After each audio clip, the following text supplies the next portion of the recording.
Olá, você está no canal O Jugo do Rabino. Seja bem-vindo. Na Bíblia conhecemos como foi a condenação oficial de Jesus. Jesus foi conduzido ao governador romano Pôncio Pilatos para ser sentenciado à morte.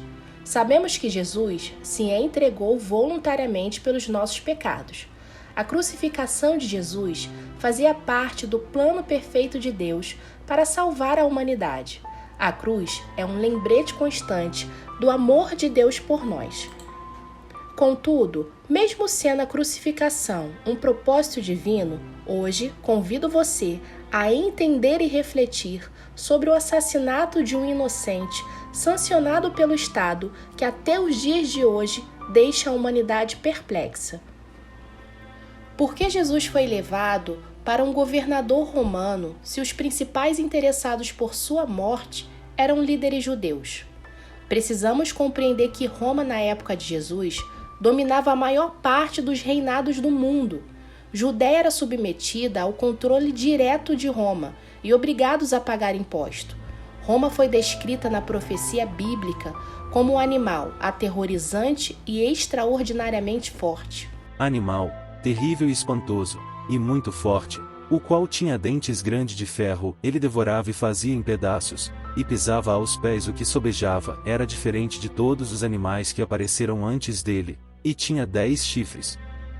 Daniel 7:7. Roma tolerava culto a deuses de muitas religiões.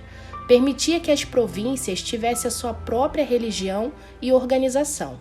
Mas não era por respeito, apenas por conveniência política, tendo em vista que até o sumo sacerdote era escolhido ou indicado pelos governantes romanos da Palestina, uma boa forma de controlar o povo. Por isso, quando decidiram matar Jesus, se fazia necessário levá-lo a uma autoridade romana. A lei judaica seguia orientações bíblicas, portanto não era possível condenar à morte pelos crimes que estavam acusando Jesus. A pena, no caso, poderia ser mais branda. Pois então levem-no e julguem-no vocês mesmos de acordo com a vossa lei, tornou-lhes Pilatos. Mas queremos que seja morto e nós não podemos fazê-lo, replicaram os judeus. João 18:31. Na cabeça daqueles líderes astutos, oportunistas e hipócritas, não podiam matar Jesus. Então a solução era entregar Jesus nas mãos de quem mata. A intenção de matar é o suficiente para responsabilizá-los.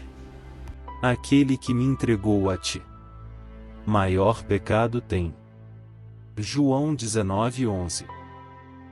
Quem era Pôncio Pilatos, Herodes, César? As autoridades em diferentes regiões eram conhecidas por muitos nomes e títulos.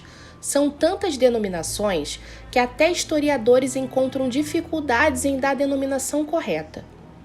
O livro de Lucas apresenta alguns desses títulos com exatidão.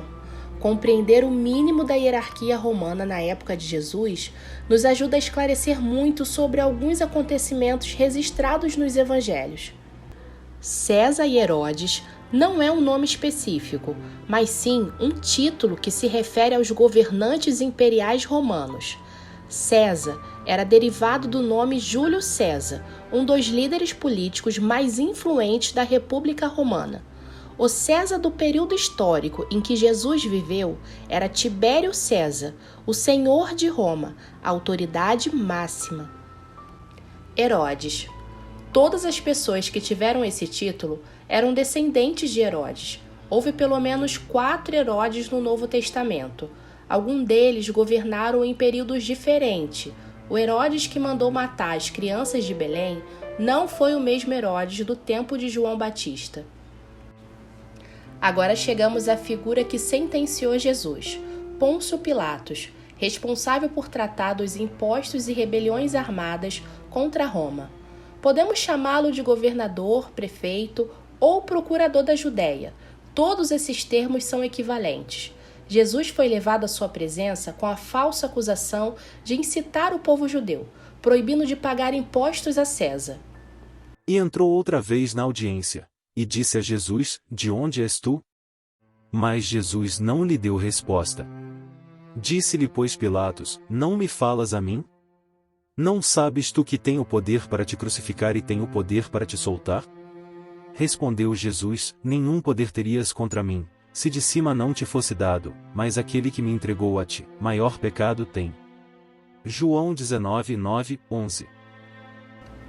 Nos primeiros momentos, Pilatos ganha nossa simpatia, pois o Evangelho não apresenta ele como alguém que desejava matar Jesus. O texto bíblico afirma que por 3 vezes Pilatos admitiu que Jesus era inocente. Pilatos também tentou se livrar de Jesus. Transferiu Jesus para a jurisdição de Herodes, na tentativa de se livrar da responsabilidade do julgamento. Quando Herodes viu Jesus, até se alegrou, pois grande era sua fama. Ele esperava que Jesus demonstrasse um sinal dos seus poderes. Mas Jesus decidiu ignorá-lo e não respondeu nenhuma de suas perguntas. Então o encanto rapidamente se quebrou e Herodes decidiu devolver Jesus para Pilatos. Mas antes, ele ridicularizou Jesus, zombou dele. Essa atitude de Herodes me lembrou pessoas que buscam a Deus apenas para satisfazer os seus próprios interesses. Elas querem poder, fama e dinheiro, mas não uma vida transformada. Ao receber Jesus novamente, Pilatos buscou alternativas para não matar Jesus. Propôs uma troca, liberar Jesus no lugar de um criminoso. Mas mesmo assim, o povo preferiu que o criminoso fosse liberto e Jesus morto. Uma outra alternativa foi mandar flagelar Jesus, na tentativa de acalmar a multidão. Mas mesmo vendo o estado de Jesus ferido, ridicularizado, o povo clamava por sua morte. No livro de Mateus 27:19, há um relato que a esposa de Pilatos manda uma mensagem a ele, pedindo que não matasse Jesus, porque ela tinha tido um sonho terrível e sofrera muito por causa dele. Ela diz que Jesus é inocente. Pilatos não tinha dúvidas. Jesus de fato era inocente, mas mesmo assim preferiu ouvir a voz da multidão, deixando de lado a sua própria consciência.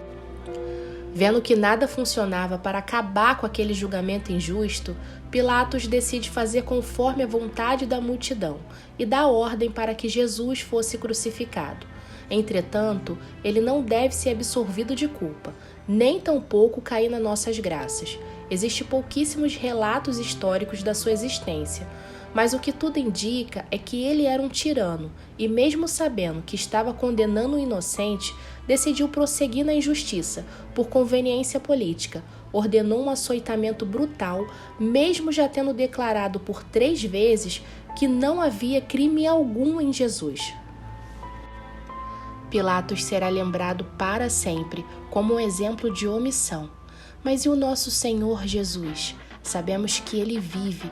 Ele foi ferido pelas nossas transgressões e moído pelas nossas iniquidades. O castigo que nos traz a paz estava sobre ele, e pelas suas pisaduras fomos sarados. Que Deus te abençoe. Até o próximo.